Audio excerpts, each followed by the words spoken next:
అబ్బో ఇక్కడ కేజీ చీరలు కొంటే అర కేజీ చీరలు ఫ్రీ అంట. మంగళ్య షాపింగ్ మాల్, కేజీల్లో సేల్, టన్నుల్లో ఆనందం. ఇక తల్లికి వందనంపై కూటమి ప్రభుత్వం కీలక నిర్ణయం తీసుకుంది. పథకం కోసం దేవాదాయ శాఖ నిధుల మళ్లింపు దిశగా దేవాదాయ శాఖ నుంచి 26.3 కోట్లు విడుదల చేస్తూ పరిపాలనా అనుమతులు ఇచ్చేసింది ప్రభుత్వం. ఇక ఆ నిధులను బ్రాహ్మణ కార్పొరేషన్ పరిధిలోకి వచ్చే తల్లికి వందనం లబ్ధిదారులకు కూడా నిధులను కూడా అందజేసే విధంగా జీవో జారీ చేసింది. అయితే ఆలయాల నిధులను తల్లికి వందనానికి కేటాయించడంపై కూడా సర్వత్రా ఇప్పుడు చర్చ నడుస్తోంది.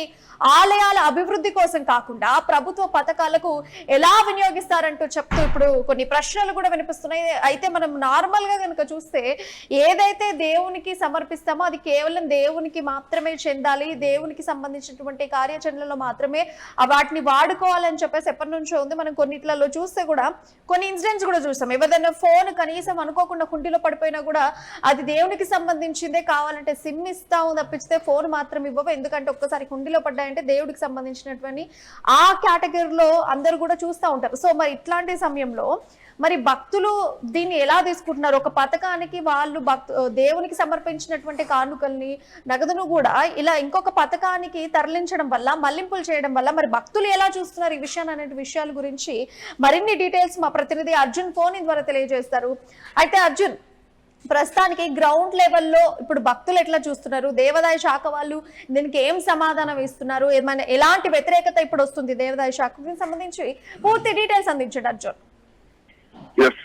ప్రియా, అంటే తల్లికి వందనంకి సంబంధించి ఏపీ ప్రభుత్వం అత్యంత ప్రతిష్టాత్మకంగా తీసుకున్నటువంటి తల్లికి వందనం కార్యక్రమానికి సంబంధించి అంటే ఇప్పుడు అంటే ఈ వచ్చే విద్యా సంవత్సరానికి సంబంధించి ప్రస్తుతం నడుస్తున్నటువంటి విద్యా సంవత్సరానికి సంబంధించి ఆ నిధులు విడుదల చేయాలి అంటే చెప్పి ఎన్నికల్లో ఇచ్చినటువంటి హామీని ఏదో రకంగా నిలబెట్టుకోవాలనేటువంటి లక్ష్యంతో రాష్ట్ర ప్రభుత్వం కనపడుతోంది. ఈ నేపథ్యంలోనే తల్లికి వందనం నిధులకు సంబంధించి విడుదల చేసేటువంటి నిధులకు సంబంధించి అంటే రకరకాల మార్గాల ద్వారా అంటే ఇప్పుడు గతంలో ఏదైతే ఇప్పుడు సామాజిక వర్గాలకు సంబంధించి కార్పొరేషన్ల నిధులు లేకుండా చేశారు, ఆ కార్పొరేషన్లకు సంబంధించి జీతాలు లేకుండా చేశారు, వాళ్ళకి లబ్ధి జరగకుండా చేశారు, కాపు కార్పొరేషన్ నిర్వీర్యం చేశారని చెప్పేసి ఆరోపణలు చేసినటువంటి తెలుగుదేశం పార్టీ ప్రస్తుతం ప్రభుత్వంలో ఉండి ఇక్కడ అంటే బ్రాహ్మణ కార్పొరేషన్ కి సంబంధించి అంటే ఆ బ్రాహ్మణ కార్పొరేషన్ ద్వారా తల్లికి వందనం నిధులు పొందేటువంటి పిల్లల కోసం దేవాదాయ శాఖ నుంచి ఉన్నటువంటి నిధులు అంటే దేవాదాయ శాఖ అంటే భక్తులు వెళ్లి విరాళాలు రూపాయి నుంచి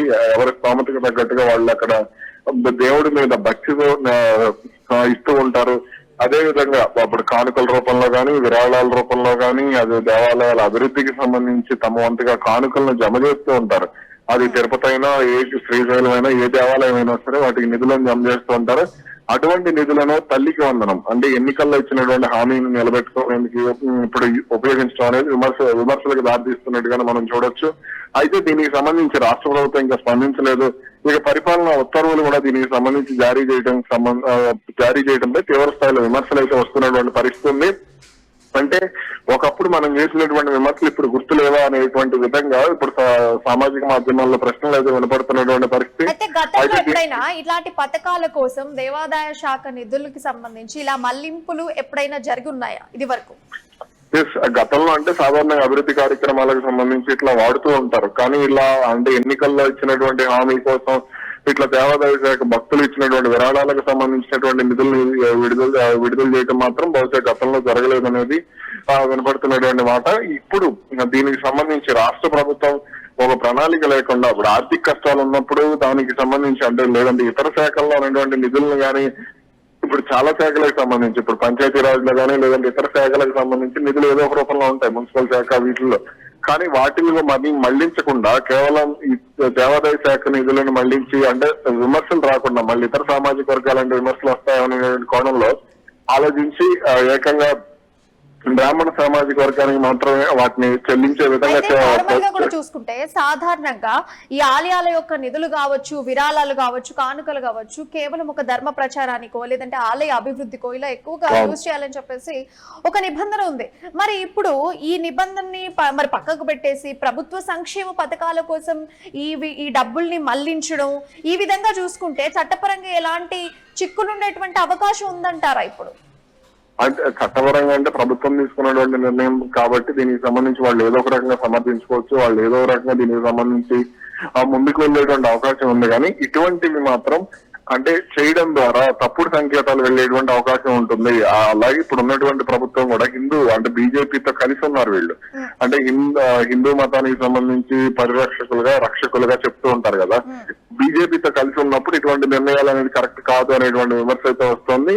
దీనికి సంబంధించి అంటే ఎవరైనా కోర్టుకు వెళ్తే మాత్రం ఖచ్చితంగా ప్రభుత్వానికి అక్షంతలు పడేటువంటి అవకాశం కూడా ఉంది. అయితే ఖచ్చితంగా చూసుకుంటే ఇక్కడ అన్ని శాఖల కంటే ఇది ఇంకాస్త విభిన్నం అని చెప్పచ్చు. ఎందుకంటే ఇందులో ఖచ్చితంగా భక్తులు వాళ్ళు కోరుకున్న కోరికలు నెరవేరితేనో, లేకపోతే వాళ్ళు ఈ రోజు ఇది సమర్పించాలనుకుంటేనో, లేకుంటే నేను వేసిన ₹1 అయినా సరే దేవునికి ఉపయోగపడుతుంది ఖచ్చితంగా ఆ నమ్మకంతో ప్రతి ఒక్కరు కూడా దేవాలయాల్లో సమర్పిస్తూ ఉంటారు వారి యొక్క కోరికను బట్టి. సో ఇది చాలా ఎమోషనల్ గా సంబంధించినటువంటి విషయం ప్రతి భక్తులకు కూడా. సో అట్లాంటి నగదును ఇలా ఇంకొక పథకానికి ట్రాన్స్ఫర్ చేయడము, దేవునికి అభివృద్ధి పేరు మీద వాళ్ళు వేసినటువంటి పైసాని ఇట్లా ట్రాన్స్ఫర్ చేయడం ఫస్ట్ భక్తులలో ఎట్లాంటి వ్యతిరేకత వస్తుంది దీనికి సంబంధించి? అంటే ఇక్కడ భక్తుల భావోద్వేగాలకు సంబంధించి అది ఏ దేవాలయం అయినా సరే, గుడికి వెళ్ళినా, చర్చికి వెళ్ళినా, మసీదుకి వెళ్ళినా, లేదా ఇంకో చోటుకి వెళ్ళినా అక్కడ ఇచ్చేటువంటి నిధులకు సంబంధించి దేవుడు తమను చల్లగా చూడాలి, తమ కోరికలు నెరవేర్చాలి, లేదంటే తమ కోరికలు నెరవేర్చినందుకు కృతజ్ఞతగా తాము చెల్లిస్తున్నటువంటి విరాళాలు అంటే ఇవి నలుగురికి అన్నం పెట్టే విధంగా ఉండాలనేటువంటి కోణంలో ఆలోచిస్తూ ఉంటారు. కాబట్టి ఇక్కడ అంటే దేవాలయాల అభివృద్ధి కోసం ఆలోచిస్తూ ఉంటారు. ఆ దేవాలయాల్లో ఉన్నటువంటి అన్నదానాల కోసం, లేదంటే ఇతరత్ర కార్యక్రమాల కోసం, దేవాలయాల అభివృద్ధి కోసం, అక్కడ ఉన్నటువంటి మౌలిక సదుపాయాలను విస్తృతంగా అంటే పెంచేందుకు ఇట్లా చేస్తూ ఉంటారు. కానీ అటువంటివి ఏమీ లేకుండా అంటే ఈ తరహాలో నిర్ణయం తీసుకోవడం మాత్రం అంటే భక్తుల మనోభావాలకు విలువ లేకుండా ఇటువంటి నిర్ణయం ఎక్కడెక్కడి నుంచి కనిపిస్తుంది? దీనికి వ్యతిరేకంగా ఎవరెవరు మాట్లాడుతున్నారు దీనికి సంబంధించి?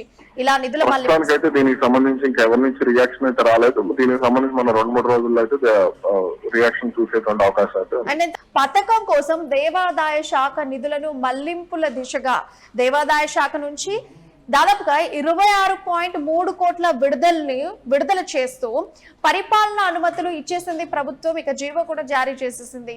ఈ బ్రాహ్మణ కార్పొరేషన్ పరిధిలోకి వచ్చేటువంటి తల్లికి వందనం లబ్ధిదారులకు కూడా ఈ నిధులను అందజేయాలని చెప్పేసి జీవో జారీ చేసింది. ఆలయాల నిధులను తల్లికి వందనానికి కేటాయించడంపై కూడా ఇప్పుడు సర్వత్రా ఒక చర్చ అయితే నడుస్తుంది.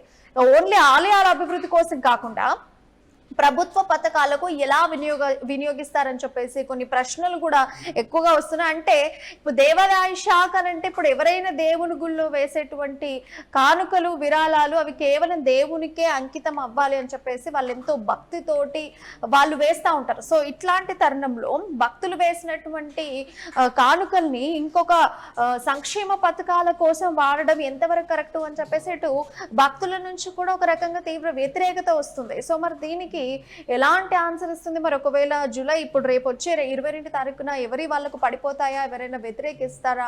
ఆందోళనలు చేస్తారా? ఇంకా మరి దీనికి సంబంధించి చూడాలి మరి.